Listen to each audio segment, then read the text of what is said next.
ከቀናት ባንዱ ቀን የመሸጋገሪያ ጊዜ ደረሰ። ከቀናት ባንዱ ቀን እናቴ መጣች እያለቀሰች አናገረችኝም። ለምንድነው ማትሰግደው አለችኝ። ለምንድነው ወደ አላህ ማትመለሰው?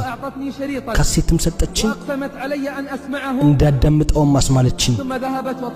ከዛም ትታኝ ሄደች። ከዛ ካሴቱ መስማት ጀመርኩ።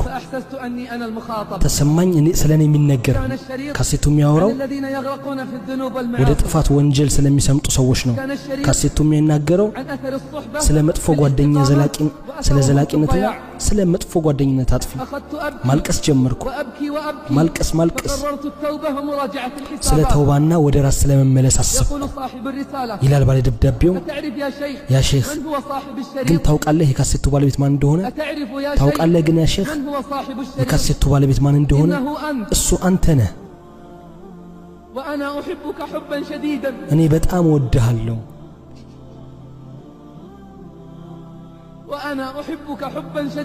እኔ በጣም ወድሃለሁ።